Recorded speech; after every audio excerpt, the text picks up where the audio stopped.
Hello everyone, welcome to today's session. I am Kajol and in this video we are going to discuss delegation and decentralization. So इससे पहले वाले videos में हमने organisation structure को discuss किया था और उसके साथ हमने फंक्शनल एंड डिविजनल स्ट्रक्चर को स्टडी किया और उसके बाद हमने फॉर्मल ऑर्गेनाइजेशन और इनफॉर्मल ऑर्गेनाइजेशन को डिस्कस किया था। तो अब हम यहाँ पे डेलीगेशन एंड डिसेंट्रलाइजेशन को डिस्कस करेंगे। So let's get started. तो अब यहाँ पे पहले हम डेलीगेशन डिस्कस करते हैं, फिर हम डिसेंट्रलाइजेशन को डिस्कस करेंगे। तो अब डेलीगेशन का मतलब क्या होता है कि यहाँ पर downward transfer of authority from superior to subordinates. अब यहाँ पे डेलीगेशन का मतलब है कि हम कोई भी ऐसी अथॉरिटी जो कि यूजुअली सुपीरियर्स के पास होती है, टॉप मैनेजमेंट के पास होती है, उसे हम लोअर लेवल ऑफ मैनेजमेंट मतलब उनके जो सबऑर्डिनेट्स होंगे उनको ट्रांसफ़र कर रहे हैं। तो इसीलिए अब डाउनवर्ड ट्रांसफ़र जो होता है उसको हम यहाँ पे डेलीगेशन बोलते हैं, डाउनवर्ड ट्रांसफ़र ऑफ अथॉरिटी को। अब यहाँ पे जब सुपीरियर्स के पास जो अथॉरिटी है उसको वो सुपीरियर्स जो हैं वो सबऑर्डिनेट्स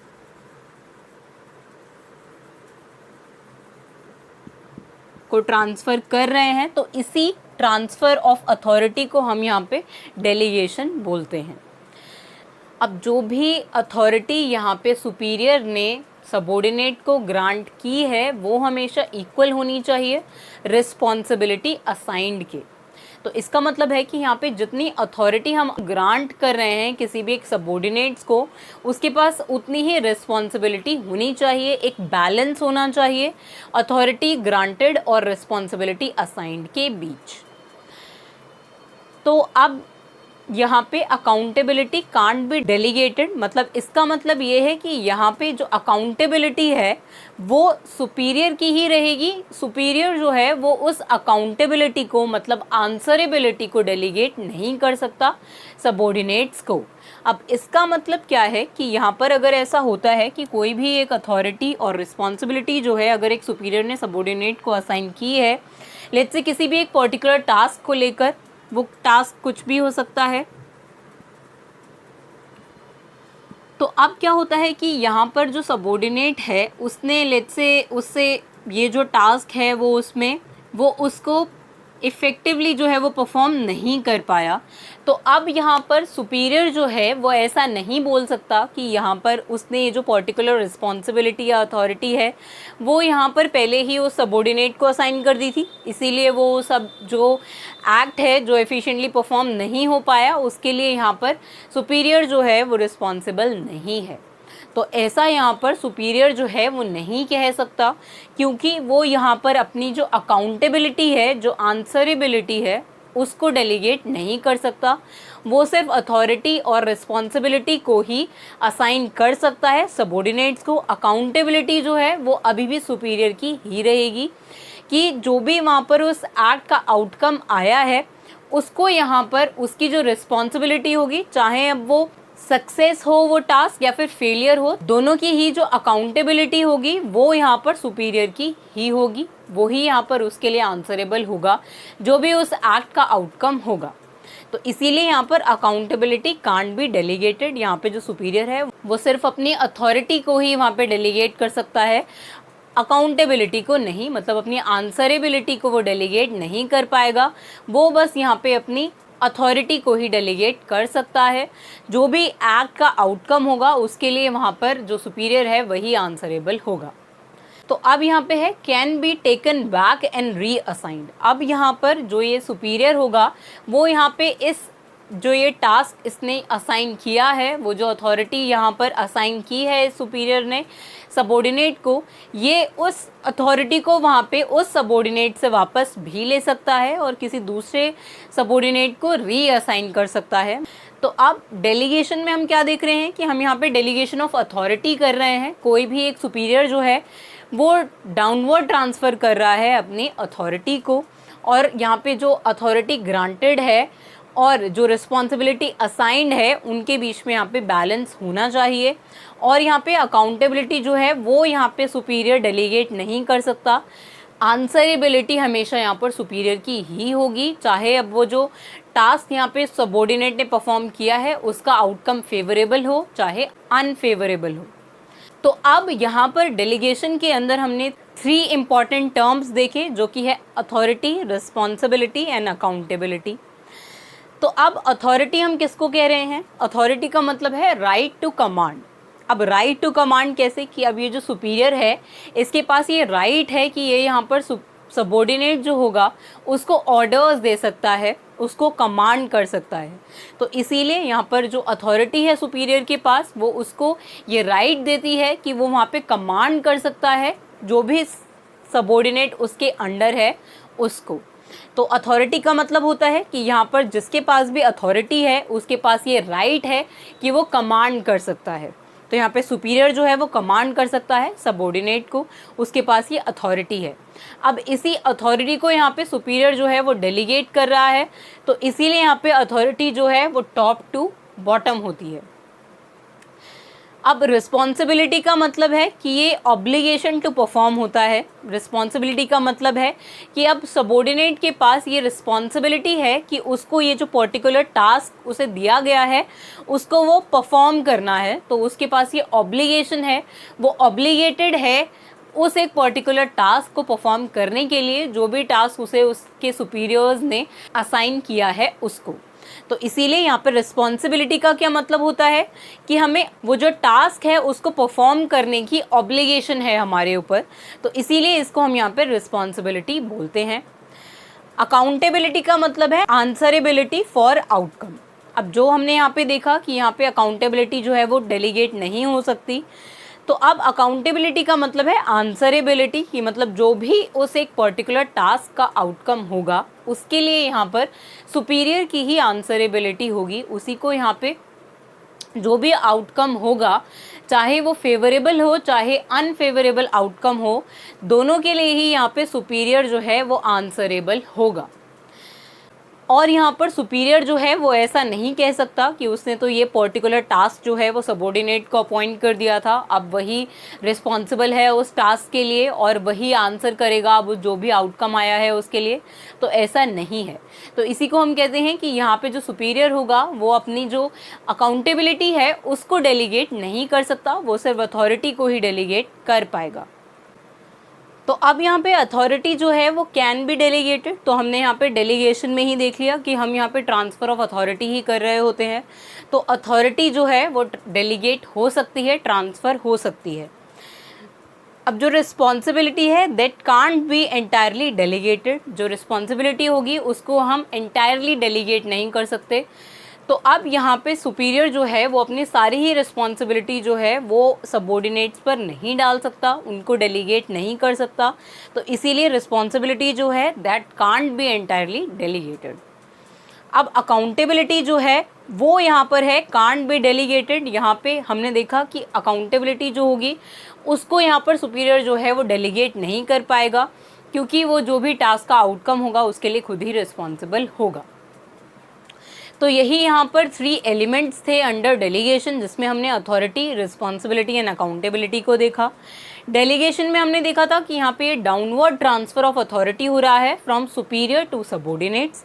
यहाँ पे कोई भी सुपीरियर जो है वो अपनी अथॉरिटी जो है वो ट्रांसफ़र कर रहा होगा, डेलीगेट कर रहा होगा किसी भी एक सबॉर्डिनेट को, और वो यहाँ पर अगर अनफेवरेबल आउटकम्स आते हैं तो यहाँ पे सुपीरियर जो है वो उस सबॉर्डिनेट से जो अथॉरिटी है उसको वापस भी ले सकता है। Authority can be taken back and reassigned, मतलब उसको वो किसी दूसरे सबॉर्डिनेट को रीअसाइन भी कर सकता है। तो अब यही था यहाँ पे डेलीगेशन का कंसेप्ट। आई होप आपको यहाँ पे डेलीगेशन का जो कंसेप्ट है वो समझ में आया होगा। तो अब हम डिस्कस करते हैं यहाँ पर डिसेंट्रलाइजेशन को। तो अब डिसेंट्रलाइजेशन के अंदर क्या होता है कि decision making is shared with lower level management. तो अब हमने देखा था कि यहाँ पे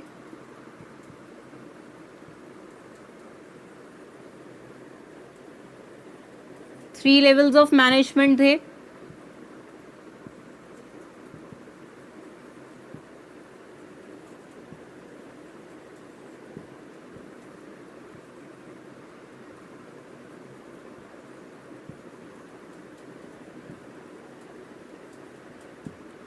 तो अब ये जो 3 लेवल्स हैं मैनेजमेंट के, इसमें क्या हो रहा है कि यहाँ पर जो टॉप मैनेजमेंट होगा उसके पास होती है डिसीजन मेकिंग पावर। तो अब टॉप मैनेजमेंट जो है वो अपनी डिसीजन मेकिंग पावर को शेयर कर रहा है with lower level of management. तो अब यूजुअली जो डिसीजन मेकिंग पावर होती है किसी भी एक पर्टिकुलर टास्क को लेकर, जो डिसीजन मेकिंग होती है वो यूजुअली यहाँ पे टॉप मैनेजमेंट की होती है। लेकिन अब यहाँ पे टॉप मैनेजमेंट क्या कर रहा है कि वो अपनी जो ये पावर है डिसीजन मेकिंग की उसको शेयर कर रहा है लोअर लेवल मैनेजमेंट के साथ। उनका भी यहाँ पे वो ओपिनियन जो है उसको ले रहा है। तो इसी को हम यहाँ पे डिसेंट्रलाइजेशन कहते हैं कि हम जो ये पावर है उसको डिसेंट्रलाइज कर रहे हैं, उसको डिवाइड कर रहे हैं डिफरेंट लेवल्स ऑफ मैनेजमेंट के साथ। तो इसीलिए यहाँ पे delegation of authority through all levels of management हो रहा है। डिसेंट्रलाइजेशन के अंदर हम क्या देख रहे हैं कि हम डेलीगेट कर रहे हैं अथॉरिटी को through all levels of management. अब ऐसा नहीं है कि यहाँ पे टॉप मैनेजमेंट जो है वो सिर्फ लोअर लेवल ऑफ मैनेजमेंट के साथ ही वो पावर शेयर कर रहा है, वो यहाँ पे मिडिल लेवल ऑफ मैनेजमेंट के साथ भी उस पावर को शेयर करेगा। तो ये जो डेलीगेशन ऑफ अथॉरिटी है और डिसेंट्रलाइजेशन ऑफ पावर है वो यहाँ पे through all levels of management के साथ कर रहा है टॉप मैनेजमेंट। तो इसी को हम यहाँ पे डिसेंट्रलाइजेशन बोलते हैं। अब हमने यूजुअली देखा था कि यहाँ पे सेंट्रलाइज्ड कंट्रोल होता है टॉप मैनेजमेंट का, कि अब जो ये डिसीजन मेकिंग पावर है या जो पावर होती है टॉप मैनेजमेंट के पास सारे ही इंपॉर्टेंट डिसीजंस लेने की, वो यहाँ पे यूजुअली टॉप मैनेजमेंट के पास ही सेंट्रलाइज्ड होती है। लेकिन अब यहाँ पे डिसेंट्रलाइजेशन में हम उसी एक सेंट्रलाइज्ड पावर को डिसेंट्रलाइज कर रहे होते हैं और उस पावर को शेयर करते हैं through all levels of management. तो अब यहाँ पे डिसेंट्रलाइजेशन से क्या होता है ऑर्गेनाइजेशन के अंदर, या हम डिसेंट्रलाइजेशन जो है वो क्यों कर रहे होते हैं, क्या इंपॉर्टेंस होता है डिसेंट्रलाइजेशन का, इसको हम डिस्कस करेंगे। तो अब यहाँ पे डिसेंट्रलाइजेशन से क्या हो रहा है कि यहाँ पे जो सबऑर्डिनेट्स हैं, मतलब जो लोअर लेवल ऑफ मैनेजमेंट है लेट्स से, वो यहाँ पे एम्पावर हो रहे हैं। तो ये यहाँ पर इम्पॉर्टेंस है डिसेंट्रलाइजेशन का। अब डिसेंट्रलाइजेशन से क्या होगा कि यहाँ पर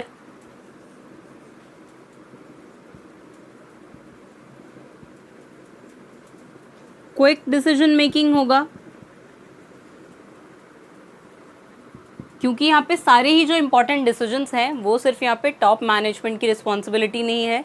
यहाँ पे अब जब वो डिसेंट्रलाइज कर रहे हैं उस पावर को, तो यहाँ पे लोअर लेवल ऑफ मैनेजमेंट भी जो है वो पार्टिसिपेट कर सकता है डिसीजन मेकिंग के अंदर, और इससे यहाँ पर क्विक डिसीजन मेकिंग जो है वो हो सकता है। और इससे क्या होगा, ये फैसिलिटेट करेगा ऑर्गेनाइजेशन ग्रोथ को।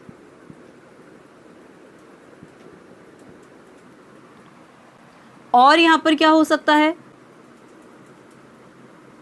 सेंस ऑफ इनिशिएटिव आ सकता है लोअर लेवल ऑफ मैनेजमेंट के अंदर भी, कि वो यहाँ पे इनिशिएटिव ले सकते हैं, क्योंकि यहाँ पे टॉप मैनेजमेंट जो है वो उनको ऐसे ऑफर कर रहा है कि वो यहाँ पे जो इम्पॉर्टेंट डिसीजंस हैं उनमें अपना ओपिनियन दे सकते हैं। तो यहाँ पे एक सेंस ऑफ इनिशिएटिव जो है वो यहाँ पे डेवलप होगा लोअर लेवल ऑफ मैनेजमेंट के या फिर सबऑर्डिनेट्स के अंदर भी। तो अब यहाँ पे सेंस ऑफ इनिशिएटिव जो है वो डेवलप होता है सबऑर्डिनेट्स के अंदर, और इससे यहाँ पर उनको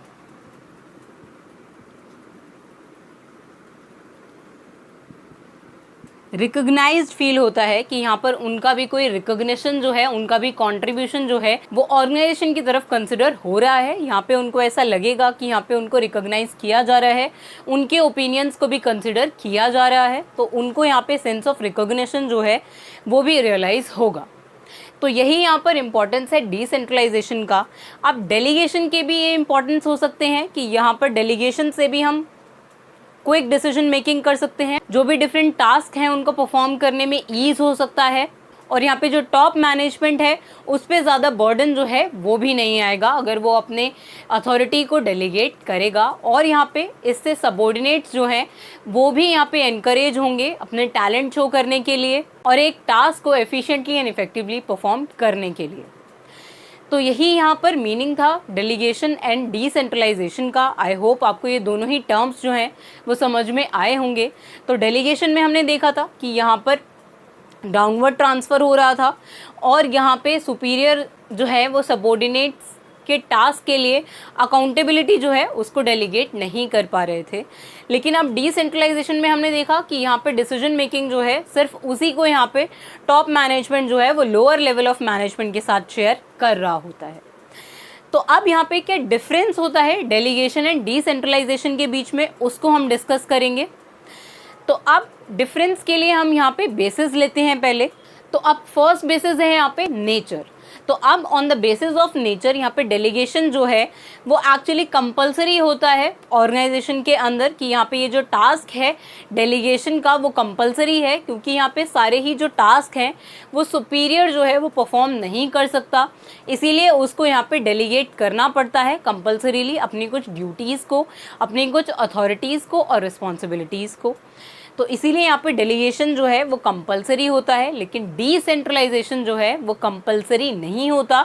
डिसेंट्रलाइजेशन जो होगा वो यहाँ पे मैनेजर्स डिस्क्रिशन पे डिपेंड करता है कि वो कितने डिसीजन मेकिंग पावर जो है उसको शेयर करना चाहते हैं लोअर लेवल ऑफ मैनेजमेंट के साथ। तो अब यहाँ पे सेकेंड बेसिस ऑफ डिफरेंस है पर्पस के बेसिस पे। तो अब डेलीगेशन का जो पर्पस है वो है कि यहाँ पर हमें सुपीरियर्स का जो बर्डन है, जो वर्क बर्डन है उनके ऊपर, उसको हमें रिड्यूस करना है, इसीलिए यहाँ पर डेलीगेशन जो है उसको हम कंपलसरी कहते हैं। तो यहाँ पे इसका पर्पस है कि हम सुपीरियर्स का जो बर्डन है उसको रिड्यूस कर रहे हैं। लेकिन डिसेंट्रलाइजेशन में हम यहाँ पे सबऑर्डिनेट्स का जो रोल है उसको इंक्रीज कर रहे होते हैं, उनके साथ यहाँ पे डिसीजन मेकिंग पावर को शेयर करके। तो डिसेंट्रलाइजेशन का पर्पस है सबऑर्डिनेट्स को एनकरेज करना, उनको भी वहाँ पे रिकॉग्निशन देना। लेकिन डेलीगेशन के अंदर हम क्या कर रहे होते हैं कि हम सुपीरियर्स का बर्डन जो है उसको रिड्यूस कर रहे होते हैं। तो अब यहाँ पे नेक्स्ट बेसिस ऑफ डिफरेंस है फ्रीडम। तो अब यहाँ पे डेलीगेशन जो है इस केस में यहाँ पे उतनी फ्रीडम जो है वो यहाँ पे सबऑर्डिनेट्स के पास नहीं होता कि यहाँ पर सबऑर्डिनेट्स जो हैं वो अपने टास्क को फ्रीली परफॉर्म कर सकते हैं। तो ऐसा यहाँ पे डेलीगेशन के केस में नहीं होता, यहाँ पे उतना फ्रीडम जो है वो सबऑर्डिनेट्स के पास नहीं होता। लेकिन डिसेंट्रलाइजेशन में फ्रीडम होता है लोअर लेवल ऑफ मैनेजमेंट के पास कि वो आप यहाँ पे अपना कंट्रीब्यूशन दे सकते हैं डिसीजन मेकिंग के अंदर। तो इसीलिए फ्रीडम के बेसिस पे अगर हम यहाँ पे डेलीगेशन एंड डिसेंट्रलाइजेशन को डिफरेंशिएट करते हैं तो यहाँ पे डेलीगेशन में जो है वो कम फ्रीडम होता है और डिसेंट्रलाइजेशन में ज़्यादा फ्रीडम होता है। और यहाँ पे डिफरेंस हो सकता है on the basis of scope, कि यहाँ पर जो डेलीगेशन है उसका नैरो स्कोप होता है, क्योंकि हम यहाँ पे डेलीगेशन जो है वो 1 और 2 एम्प्लॉयज़ के साथ ही करते हैं डेलीगेशन ऑफ अथॉरिटी। लेकिन डिसेंट्रलाइजेशन जो है उसका स्कोप जो है वो वाइडर होता है, यहाँ पे सारे ही लोअर लेवल मैनेजमेंट जो है वो इनकरेज होते हैं डिसीजन मेकिंग में कंट्रीब्यूट करने के लिए। तो आई होप आपको अब यहाँ पर डेलीगेशन एंड डिसेंट्रलाइजेशन का डिफरेंस भी जो है वो समझ में आया होगा। तो डिफरेंस इसका हमने इसीलिए डिस्कस किया है ताकि हम इनको फ्यूचर में कंफ्यूज ना करें कि यहाँ पे हम डेलीगेशन और डिसेंट्रलाइजेशन को जो है वो सेम टर्म समझें कि हम दोनों में ही डेलीगेशन ऑफ अथॉरिटी कर रहे हैं, तो ऐसा नहीं होता। तो अब इसके नेक्स्ट वीडियो में हम इसके आगे के टॉपिक्स को डिस्कस करेंगे। So see you in the next video. Thank you.